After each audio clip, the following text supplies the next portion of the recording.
오늘 우리에게 주신 하나님의 말씀은 신약성경 누가복음 11장 14절에서 26절까지 말씀입니다. 말씀을 봉독하겠습니다. 예수께서 한 말 못하게 하는 귀신을 쫓아내시니 귀신이 나감에 말 못하는 사람이 말하는지라. 무리들이 놀랍게 여겼으나 그 중에 더러는 말하기를 그가 귀신의 왕 바알세불을 힘입어 귀신을 쫓아낸다 하고, 또 더러는 예수를 시험하여 하늘로부터 오는 표적을 구하니, 예수께서 그들의 생각을 아시고 이르시되 스스로 분쟁하는 나라마다 황폐하여지며 스스로 분쟁하는 집은 무너지느니라. 너희 말이 내가 바알세불을 힘입어 귀신을 쫓아낸다 하니, 만일 사탄이 스스로 분쟁하면 그의 나라가 어떻게 서겠느냐. 내가 바알세불을 힘입어 귀신을 쫓아내면 너희 아들들은 누구를 힘입어 쫓아내느냐. 그러므로 그들이 너희 재판관이 되리라. 그러나 내가 만일 하나님의 손을 힘입어 귀신을 쫓아낸다면 하나님의 나라가 이미 너희에게 임하였느니라. 강한 자가 무장을 하고 자기 집을 지킬 때에는 그 소유가 안전하되, 더 강한 자가 와서 그를 굴복시킬 때에는 그가 믿던 무장을 빼앗고 그의 재물을 나누느니라. 나와 함께 하지 아니하는 자는 나를 반대하는 자요, 나와 함께 모으지 아니하는 자는 해치는 자니라. 더러운 귀신이 사람에게서 나갔을 때에 물 없는 곳으로 다니며 쉬기를 구하되 얻지 못하고, 이에 이르되 내가 나온 내 집으로 돌아가리라 하고 가서 보니 그 집이 청소되고 수리되었거늘, 이에 가서 저보다 더 악한 귀신 7을 데리고 들어가서 거하니 그 사람의 나중 형편이 전보다 더 심하게 되느니라. 아멘. 오늘 본문은 예수님께서 귀신을 내쫓으실 때 이를 비난한 사람들에게 하시는 말씀입니다. 예수님의 사역에 대해서 악의적으로 비난하는 자들에게 예수님은 하나님의 나라를 말씀하십니다. 그 내용을 살펴보도록 하겠습니다. 예수님은 다니시면서 병자도 고치고 귀신도 쫓으셨는데, 이를 비난하는 사람들은 예수님이 귀신의 왕 바알세불을 힘입어 그 일을 한다 말합니다. 그 당시 유대인들 중에도 귀신을 내쫓는 자들이 있었습니다. 그런데 예수님에 대해서만 이런 비난을 하는 것입니다. 더불어 예수님이 하시는 일이 하늘로부터 오는 표적이 있냐고 그렇게 묻는 자들이 있었습니다. 이러한 말씀은 마가복음에도 기록되어 있습니다. 마가복음에서는 예수님께서 이러한 비난을 받으실 뿐만 아니라 예수님의 가족들도 예수님을 잡으러 오는 그 내용도 담고 있습니다. 오늘 누가복음에서는 그 부분은 생략된 채 그들과의 논쟁만을 다루고 있습니다. 예수님께서는 스스로 분재하는 집은 무너진다 말씀하십니다. 귀신의 왕의 수하이면서 귀신을 내쫓는다면 그 나라가 어떻게 되겠냐 물으십니다. 예수님은 가시는 곳마다 귀신을 쫓아내고 병자를 고치셨습니다. 한두 번이면 모르겠지만 예수님은 늘 하셨던 사역입니다. 그렇게 귀신의 지배를 받던 자들이 회복되고 돌아오는 일을 주님은 감당하셨습니다. 대적자들도 그 사역 자체를 부정하지는 못했습니다. 그러나 저들은 예수님을 악하게 보니 그 모든 사역을 악한 일로 보았던 것입니다. 근데 여기서 중요한 말씀을 하십니다. 귀신의 힘을 빌린 것이 아니라면 결국 이것은 하나님의 능력으로 된 것이고 하나님의 나라가 이미 임하였다는 것입니다.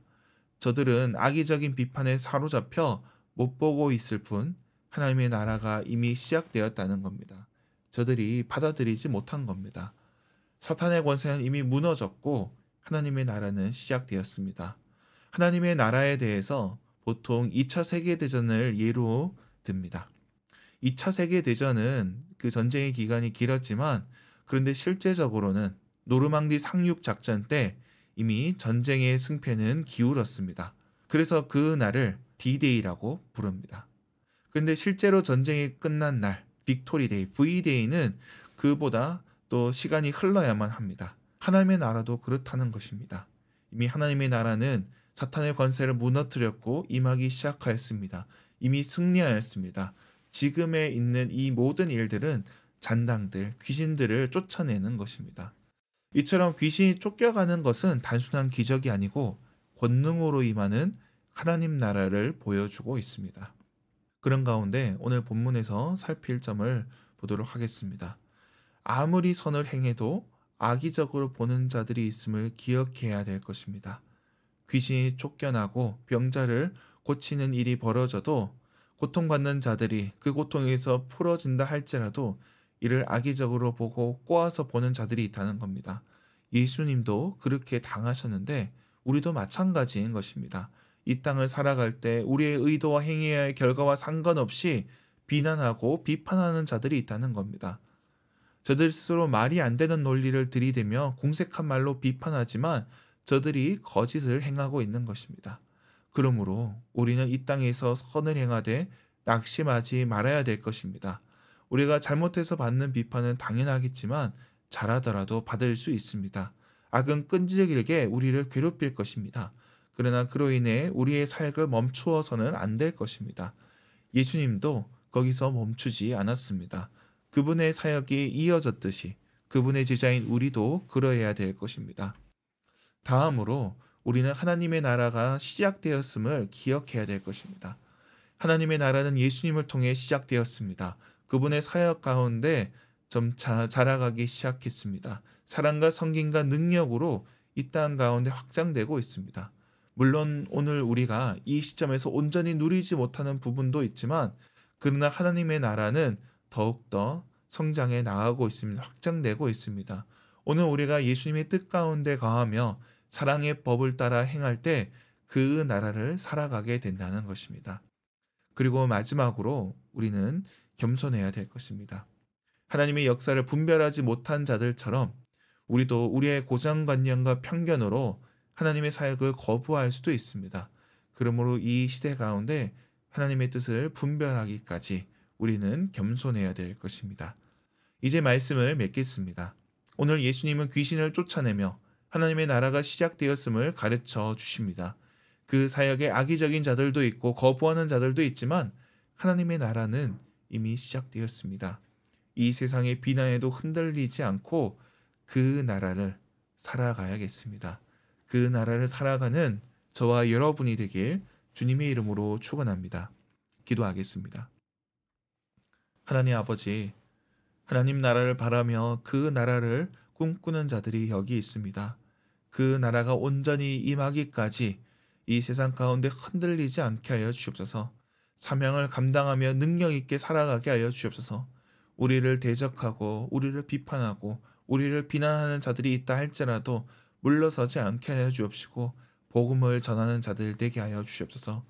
이 땅에 하나님의 나라가 온전히 임하게 하여 주옵시고 이 땅의 교회가 그 나라를 드러내는 교회 되게 하여 주옵소서. 캠퍼스 가운데 주님의 뜻이 나타나게 하여 주시옵소서. 주님께서 기뻐하시는 일들이 일어나게 하여 주시옵소서. 우리에게 주신 사명을 감당할 수 있도록 힘과 능력을 더하여 주옵소서. 상주 수련장 가운데 선교센터 그들 가운데 주님 함께하여 주옵소서. 우리 자녀들을 위해 기도합니다. 오늘도 자녀들의 삶 가운데 주님 함께하여 주옵시고 저들이 학교에서 공부할 때 주님께서 힘과 능력을 더하여 주시고 하나님의 사람으로 귀하게 쓰임받게 하여 주시옵소서. 우리 가운데 병든 자들을 위해서도 기도합니다. 병상에 있는 자들을 긍휼히 여겨주시고 영과 육의 치유자 되시는 주님께서 저들을 온전케 하여 주시옵소서. 경제적으로 어려움 당하지 않게 하여 주옵시고 경제적으로 어려움 당하지 않게 하시고 또 관계에 있어서 고통받는 자들에게 주님 평안을 허락하여 주시옵소서. 태의 열매를 놓고 기도하는 가정들이 있습니다. 주님께서 저들에게 복된 소식을 허락하여 주옵시고 우리 모두에게 기쁨을 더하여 주시옵소서. 오늘 하루 우리의 가정을 윤택케 하시고 일터를 복되게 하여 주옵소서. 감사드리며 예수님의 이름으로 기도드립니다. 아멘.